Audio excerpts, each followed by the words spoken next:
할렐루야. 아멘.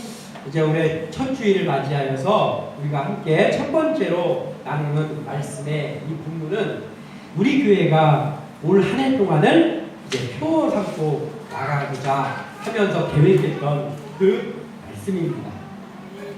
요한계시록 3장 8절의 말씀을 특별히 우리 예수님께 칭찬만 받았던 빌라델비아 교회에 대한 말씀인데, 우리가 이 말씀을 함께 나누면서 우리도 빌라델비아 교회와 같이 능력이 작은, 아니 거의 능력이 없는 그러한 교회고, 또 우리 한 사람 한 사람들이지만은 그래도 하나님을 의지하는 큰 믿음을 가지고 나감으로 인하여서 올 한 해가 풍성해지고 하나님 아버지께 또 우리 주 예수 그리스도께 칭찬받는 우리 함께 나는 교회, 그리고 우리 한 사람 한 사람 되기를 소원합니다. 자, 우리가 의지하는 하나님, 우리를 지으신 하나님, 우리의 아버지 되시는 하나님은 어떤 분이십니까? 하나님에 대한 수식어들이 참 많이 있습니다. 근데 그 모든 것들 중에서 한 가지, 우리 하나님의 한 가지 면을 보자면 아주 강한 분이다. 우리 하나님은 강하신 하나님입니다. 못할 것이 없어 전지전능하신 하나님, 강하신 분입니다. 그런데 또 우리 하나님은 강하신 분이면서 약한 자를 사랑하십니다.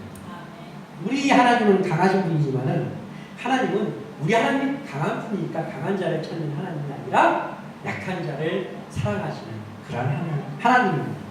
그럼 강한 자들은 어떻게 합니까? 예, 사람들끼리의 관계에서는 네가 강하네 내가 강하네 할 수 있습니다. 그런데 강하신 하나님의 앞에서 서 있을 때는 그 누구도 강한 사람이라고 할 수는 없잖아요. 모두가 하나님 앞에서 약한 존재들입니다.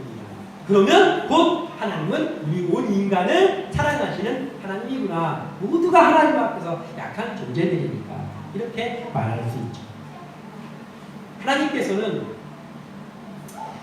아담과 하와를 만드시고 아담과 하와가 첫 번째로 죄를 졌을 때, 그래서 죄 졌지만 그래도 처음이니까, 니네들이 처음이니까 내가 만든 지도 얼마 되지도 않았고 이번 한 번만 용서해 준다, 그런 하나님이 아닙니다. 하나님은 죄에 대해서는 예외가 없습니다. 아담과 하와의 그 죄의 죄책은 막중했습니다. 에덴 동산에서 쫓겨나고 모든 것을, 모든 권한을 잃고 하나님의 자녀였던 신분은 마귀의 자녀로 내려앉았습니다. 모든 것을 잃었습니다. 아담과 하와가. 즉 아담과 하와가 모든 것을 잃었다는 건 그 밑에서 나는 모든 사람들이 모든 걸 다 잃은 거예요. 그때 하나님께서는 좀 고심하시다가 그래도 내가 만들었는데 불쌍하니까 좀 구해줘야 되지 않은가? 라고 하나님은 하지 않으셨어요. 그들이 에덴 동산에서 쫓겨난 그 즉시 하나님께서 계획하신 것은 하나님께서 만드신 인간을 다시 구원하실 계획을 그때부터 이미 세우셨습니다. 창세기 3장 15절을 우리가 원시복음이라고 합니다. 그때 이미 예수님을 동정여행으로해서 태어나게 하실 것을 하나님께서 말씀하시기 시작하셨고, 그 후에 계속해서 메시아를 보내실 것을 하나님께서는 말씀하셨습니다. 그리고 드디어 예수 그리스도가 우리를 위하여서 메시아로 탄생하셨습니다. 그런데 가장 낮은 모습으로, 가장 초라한 모습으로 이곳에 오셨습니다. 그리고 초라한 모습으로 살다가 초라한 죽음을 맞이해서 우리를 구원했습니다. 자, 하나님께서 구원자를 보내시는데 구원자 대단하잖아요. 대단하지 않습니까? 구원자. 그런데 그 구원자를 보내신 예수 그리스도를 굉장히 높은 신분으로, 굉장히 귀한 곳에서 태어나서 온 세상 사람들이 우러러보는 가운데, 그의 인종을 지켜보는 가운데 위대한 죽음을 맞이하였다고 한다면 우리같이 낮은 자들은 희망이 있다가도 사라지지 않겠습니까? 귀족들이나 높은 사람들은 좋아할지 몰라도 우리같이 아무것도 없는 정말 낮은 자리에 있는 가난한 자들, 작은 자들은 무슨 희망이 있었겠습니까? 근데 하나님께서는 낮은 자들, 약한 자들을 얼마나 사랑하시는지 독생자를 보내시는데도 가장 낮은 모습으로 이 땅에 보내셨고 가장 낮은 모습으로 살게 하셨고 가장 낮은 모습으로 죽음을 맞이하게 하셨습니다. 그리고 부활하셔서 우리의 천열매가 되어주셨습니다. 그 모습을 이미 예수님이 오시기 전에 표현까지 해주셨습니다.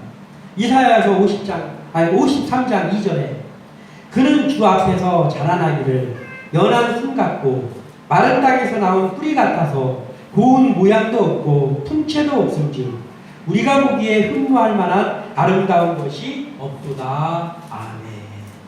오실 메시아에 대한 예언입니다. 예수님이시 예수님. 자, 그런데 어떻습니까? 하나님께서는 이러한 것들을 말하시고 말씀하시고 그리고 약한 자를 사랑하시고 보잘것없는 것들을 들어서 하나님의 영광을 드러내는데 우리 사람들은 어떻습니까? 아직까지도 거창한 것 세상 사람들 뿐이 아니라 예수 믿는 우리조차도 그렇습니다. 예수 믿는 우리조차도 일꾼 하나 세울 때 그럴싸한 사람 세우려고 합니다. 인물이 뻔한 사람 세우려고 합니다. 그리고 그런 사람이 뭘 해야 된다고 입으로 말을 합니다. 그러면 하나님은 어떤 분이실까요? 뭔가를 잘못 알고 계신 분입니까? 아니잖아요. 하나님은 자기의 독생자를 주실 때도 낮은 모습으로 주셨어요. 그런데 우리는 아직도 그럴싸한 것을 찾고 있습니다. 하나님하고는 맞지가 않아요. 사람들이 그려낸 액자 속에 사람들이 그려낸 그림 속에 예수님의 모습이 어떻습니까? 아유, 꽃미남입니다. 꽃미남. 네? 그리고 예수님 영화 많이 나왔잖아요. 그 예수님 영화 생각해보면은 다 예수님이 인물이 좋았어요. 인물이 샤프합니다. 그래서 심지어는 너무 잘생긴 예수님 영화도 있어가지고 영화 본 사람들 중에 예수님 이 인물이 너무 좋아가지고 집중이 안 된다.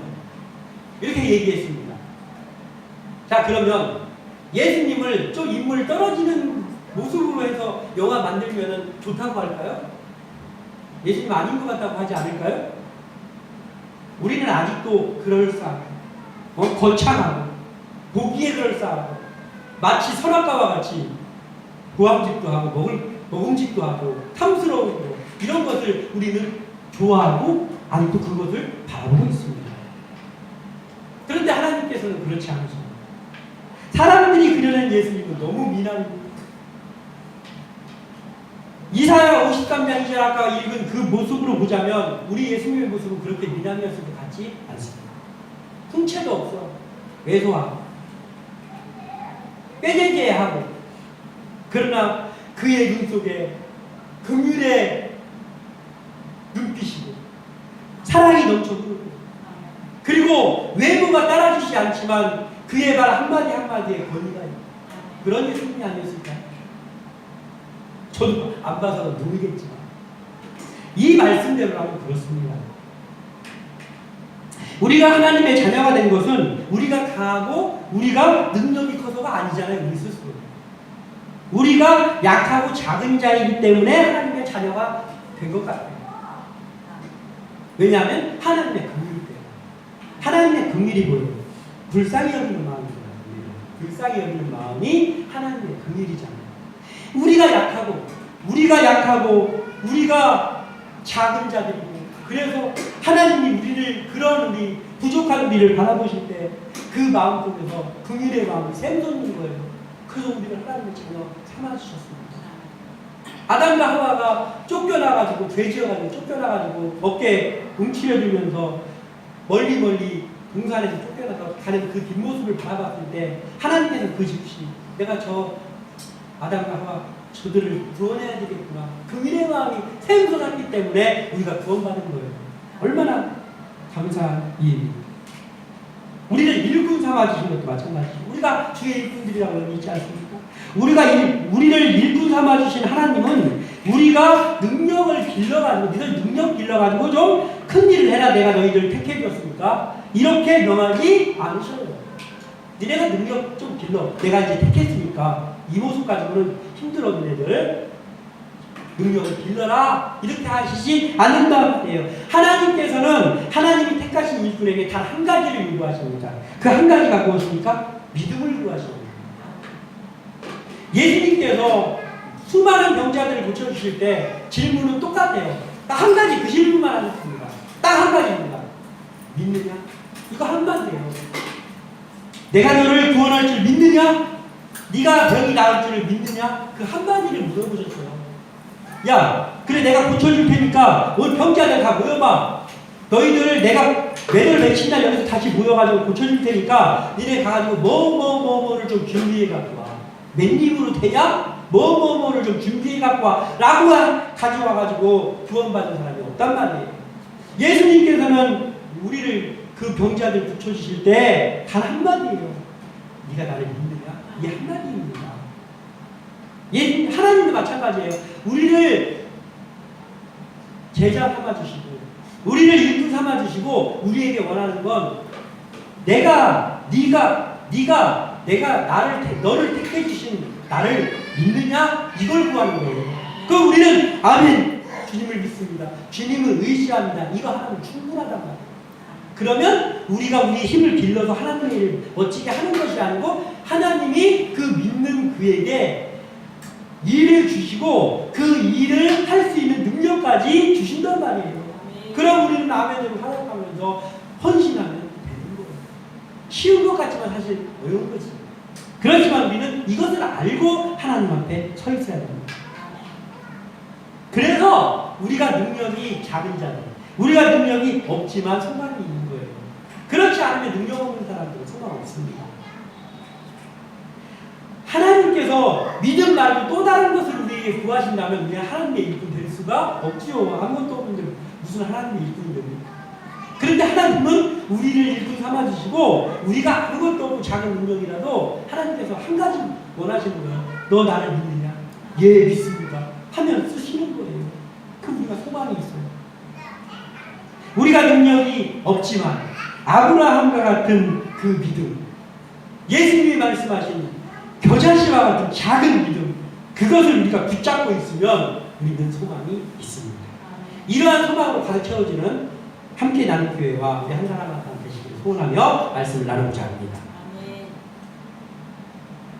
자, 그러면 우리가 능력도 없는 이 작은 능력 가지고 우리가 어떻게 큰 믿음으로 하나님 앞에 설 수 있겠습니까? 먼저 생각해야 하는 것은 우리의 능력이 작습니다. 이것을 우리의 능력 거의 없습니다. 이것을 인정해야 된다.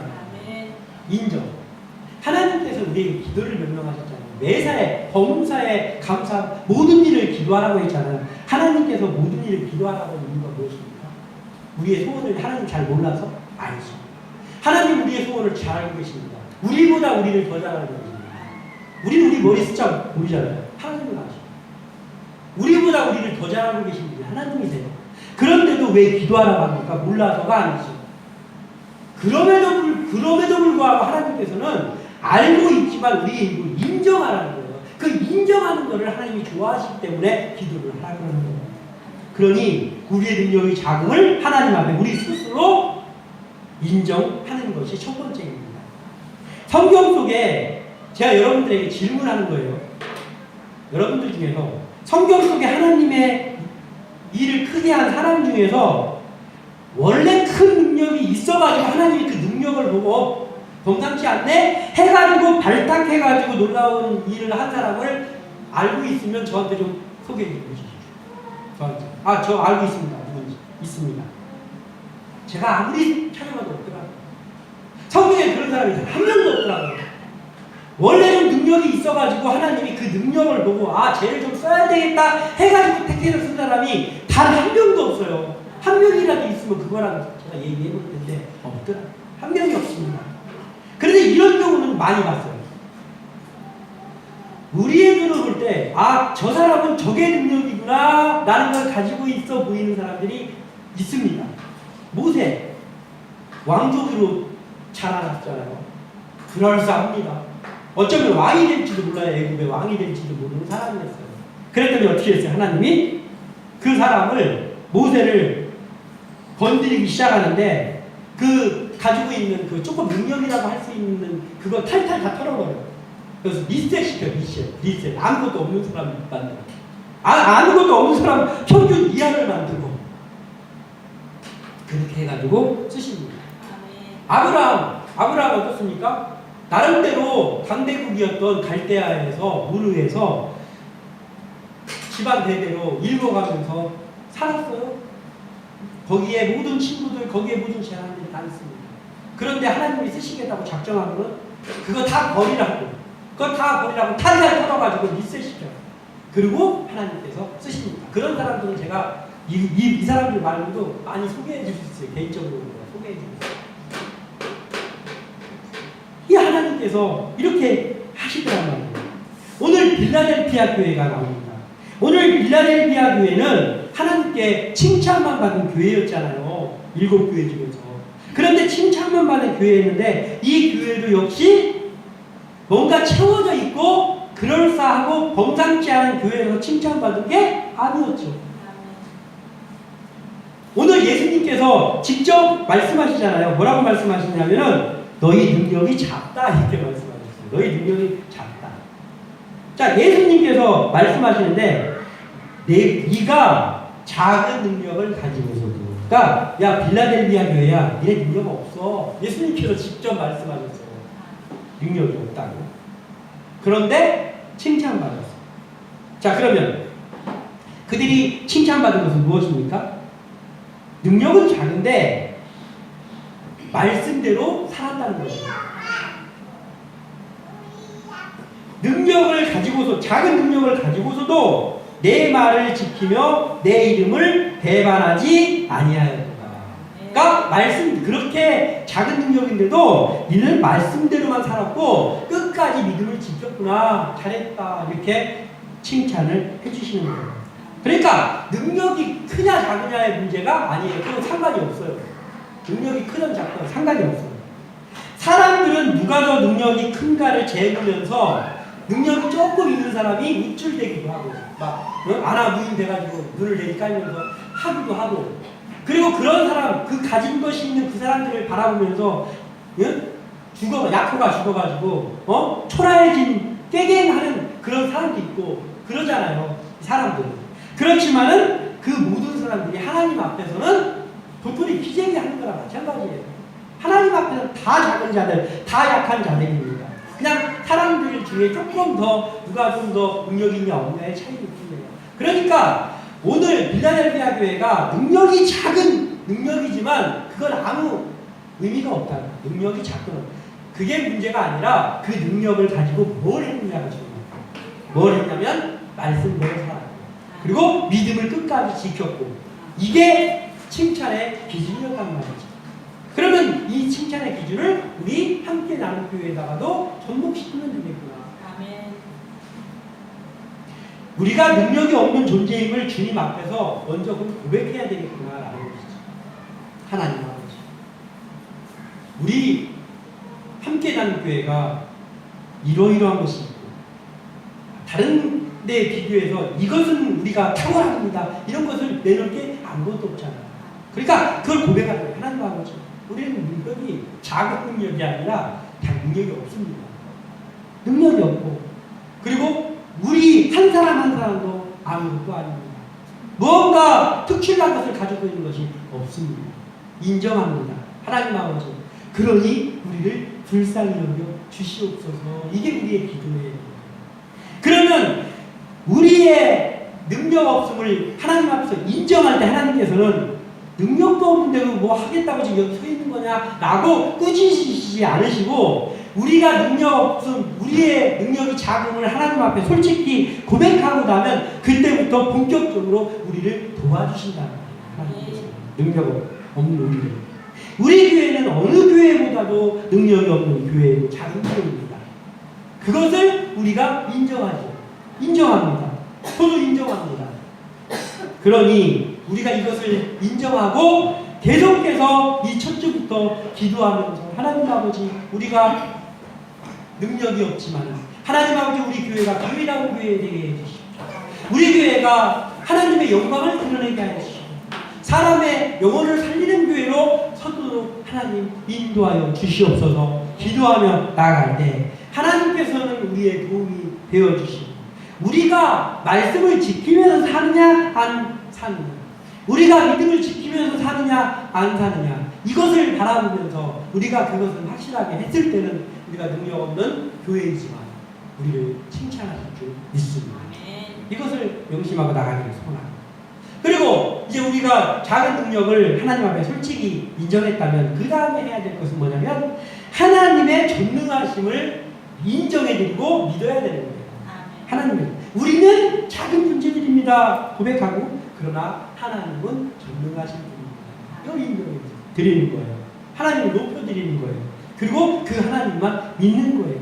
이걸 하면 우리는 작은 능력으로 큰 믿음을 가지고 주의 일을 감당할 수 있습니다. 우리의 자금을 온전히 하나님 앞에 고백하고 인정했다면 우리가 믿는 하나님 크시고 전능하신 분입니다 고백해야 된다는 것이죠. 우리는 능력이 자금을 넘어서 능력이 없죠. 우리는 하나님의 택함받은 존재임은 분명하고 우리가 믿습니다. 믿으십니까? 우리는 작은 능력이긴 하지만 하나님께서 우리를 일꾼으로 삼아주셨다는 것을 믿고 있습니다. 그리고 우리가 하나님의 백성이라는 것을 믿고 있습니다. 주님이 우리와 동행하신다는 걸 우리는 믿고 있습니다. 또 우리가 주님의 일꾼으로 부름받았다는 것을 우리는 믿고 있습니다.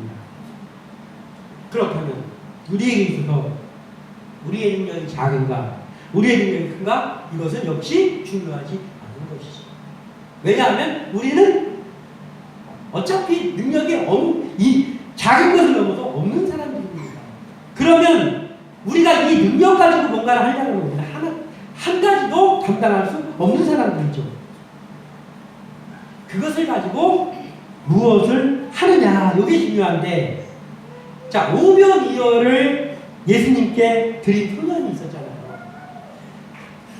읽어보면 사람들이 그렇게 긴 시간 동안 예수님의 말씀을 거기서 들을 거라고 생각하지는 못했던 것 같아요.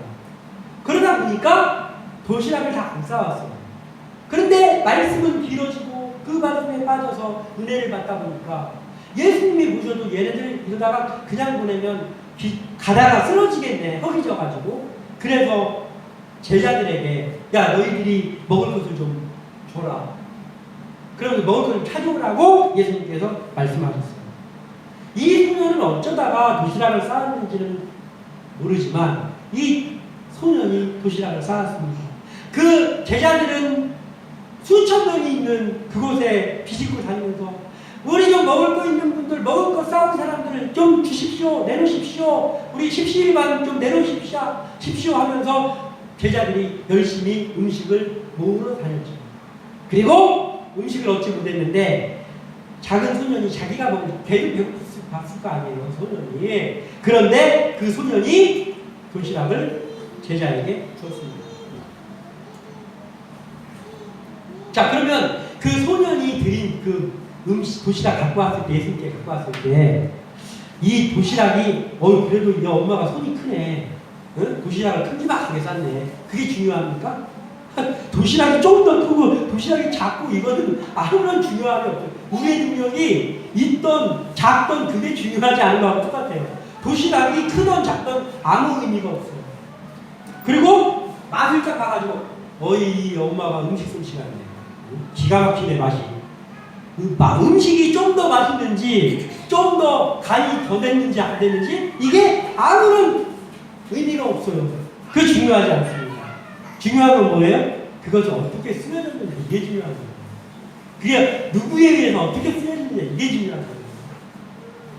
예수님에 의해서. 예수님께서는 하늘에서 만나를 내리실 수 있는 분이잖아요. 만나를. 무에서 유를 창조하시는 분이잖아요. 그런데 예수님께서는 그렇게 일하시지 않고 먹을 것 좀 갖고 오라고 했어요. 갖고 왔더니 도시락 딸랑 하나 갖고 왔네? 예수님이. 야, 치워라. 이거 갖고 뭐 하려고 이걸 갖고 왔어요.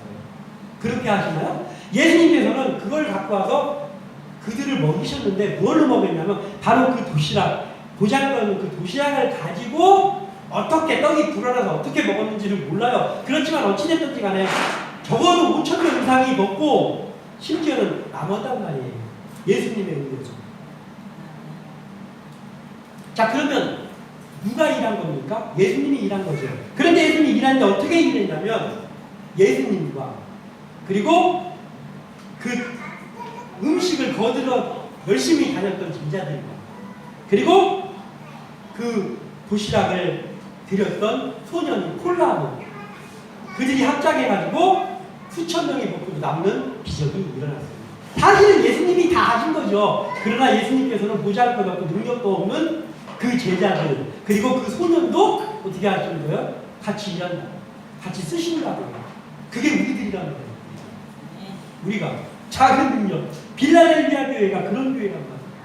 우리가 능력이 작은 능력이에요. 그러니까 하나님께서도 예수님께서 혼자 충분히 일하실 수 있는데 그럼에도 불구하고 우리같이 능력 작은 사람을 왜 불렀는가? 바로 이렇게 일하시는 거예요. 우리 같은 사람을 불러서 예수님께서 우리하고 같이 일하시려고 우리를 일꾼 삼아 주신 거예요. 그러면 우리에게 필요한 것은 믿음을 가지고 의지하면서 믿고 전능하신 하나님 믿고 순종하면서 나가기만 하면 된다.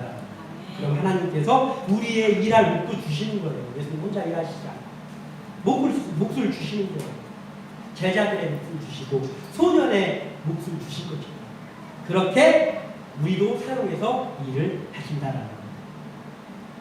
우리 교회가 비록 작은 교회고 능력이 없는 교회이지만 하나님께서는 여기에다 이런 작은 교회를 왜 세웠을까? 이거 말도 안 되는 장소에다가 왜 세웠을까? 하나님께서 그렇게 일하시려고 이 교회를 세우신 거죠. 그리고 우리를 세우신 거예요. 그러면 우리는 이제 순종하고 이거 갖고 뭐 하시려고 하십니까? 물어보지 않고 소년이 드린 것처럼 우리는 그냥 순종하고 하나님 앞에 기도하면서 예배하면서 이곳에 순종하고 서 있으면 그럼 하나님께서 우리가 일하게 하시고 우리 교회를 하나님의 방법으로 역사해 주실 줄 믿습니다. 이러한 마음 가지고 오늘 한 해를 살아가기를 소원합니다. 한 가지 마지막으로 한 가지만 더 보자면 이러한 모든 것들을 한 후에 우리는 오직 말씀에 순종하며 살아야 된다. 오직이라는 건 딱 그거 하나라는 거예요. 오직이라는 건 딱 그거 하나라는 뜻이죠. 오직 말씀에 순종하고 오직 말씀. 다른 것도 좀 순종하면서 말씀도 순종하면서가 아니고 오직 말씀에 순종해야 된다. 빌라델비아 교회가 칭찬받은 것은 이것 때문이잖아요. 거기에서 내 말을 지키며 내 이름을 배반하지 아니하였도다. 이 대목 때문에 빌라델비아 교회가 칭찬받은 거잖아요. 그 앞에 작은 능력을 가지고서 이런 거는 별 의미가 없잖아요. 딱 빌라델비아 교회가 칭찬받은 것은 이것 때문에 칭찬받은 거예요. 내 말을 지키며 내 이름을 배반하지 아니하였다. 잘했다. 이렇게 하시는 거예요. 자, 그럼 이 말은 무슨 말이에요? 쉽게 말하면 말씀대로 살면서 믿음이 변치 않았다는 뜻이잖아요. 그것 때문에 빌라델비아 교회가 칭찬받았습니다. 우리 함께 가는 교회의 모든 분은 성경에 기록된 말씀을 그저 기록된 말씀으로 생각하지 않고 그것을 넘어서 이 말씀이 모든 그리스도인들에게 주신 말씀이지만 그것을 넘어서 나에게 주신 말씀으로 받아들여야 된다. 나에게 주신 말씀. 이 말씀이 이제 봤더니 나에게 주신 말씀입니다. 예수님이 온 인류를 위해서 구원했는데 내가 더 가까이 예수님을 가까이 가서 봤더니 나를 위해서 오셨구나. 이게 1대1이 되는 거예요. 예수님하고 나하고. 이 말씀이 1대1이 돼야 돼요. 이 하나님의 말씀이 그냥 모두가 지키라고 준 말씀을 넘어서 나를 위해서 주신 말씀이구나. 이것을 가지고 있을 때 우리에게 소망이 생기는 거예요. 말씀에 순종하는 삶을 살아야 되는데 그러면 말씀에 순종하는 첫 번째가 무엇입니까? 말씀에 순종하는 첫 번째는 예배자로 사는 거예요. 이것이 말씀을 순종하는 첫 번째입니다. 첫 번째가 예배자로 사는 겁니다. 자, 우리가 교회에 와서 예배하는 것, 지금 우리가 예배하고 있는 이것, 첫 주를 맞이해서 신년 감사 예배라고 여기다가 프레카드를 붙여놓고 첫 번째 주일로 예배하는 이것이 예배의 시작입니다. 여기서 예배하고 축도 끝나고 나가면 예배 끝난 게 아니고 오늘 첫 예배 드린 이 예배가 예배의 시작일 뿐이란 말이에요. 시작. 예배의 시작. 그러면 예배는 계속 되어진다는 거잖아요. 시작이 이제 됐다는 건. 그러면 삶의 현장으로 돌아가서 우리의 삶을 통해 예배가 계속 되어져야 되는 거예요. 삶의 예배. 그게 예배의 완성이에요. 자, 그러면 이곳에서 말씀을 듣고 기도하고 찬송하고 그러면서 예배를 드렸는데 예배를 시작을 했어요. 그리고 나가서 삶 속에서 실천함으로 인해서 삶의 예배를 드리면 그러면 말씀에 순종하는 삶이 그걸로만도 완성이 되는 거잖아요. 예배만으로 완성이 되는 거예요. 이곳에서 영과 드리고 예배 나가서 삶의 예배로 실천하고 그러면 그것이 말씀에 순종하는 삶입니다. 교회에 와서 예배하는 경건한 모습이 삶의 현장에서 나타나지 않는다. 이곳에서는 아멘, 제가 죄인입니다. 가서 뜯으면서 기도하고 그리고 바깥에 나가서 길 가다가 이웃 사람들 만났을 때 거만한 눈 뜨면서 집에 어디 갔다 와? 이러면서 하는 사람이 있잖아요. 그러면 그게 삶의 예배는 아니잖아요. 여기서는 예배 드리고 막 저는 죄인입니다 하면서 막 노래 부르면서 막 눈물 펑펑 흘리면서 하고는 나가서는 야박하기가 한량 없어. 가가지고 그 가난한 사람이 시장에서 팔고 있는데 그걸 그냥 공짜로 얻지 못해가지고 막 이러면은 그러면 그 삶의 예배는 실패한 거예요. 삶의 예배는 실패했어도 여기 와서 드린 예배는 성공했느냐? 아니에요. 예배는 여기 와서 드린 예배와 삶의 예배가 같이 콜라보가 돼야 돼요. 아까 예수님 일한 것처럼. 그게 돼야지 예배가 완성된 거예요. 둘 중에 하나 실패하면 예배 실패한 거예요.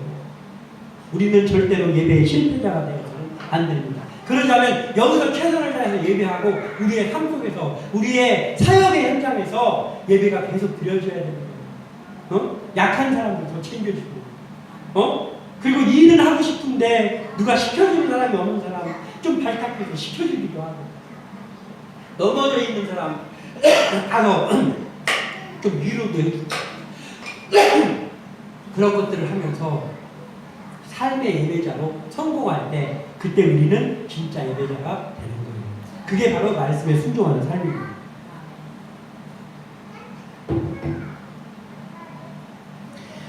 요한복음 4장 24절에 하나님은 영이시니 예배하는 자가 영과 진리로 예배할지니라.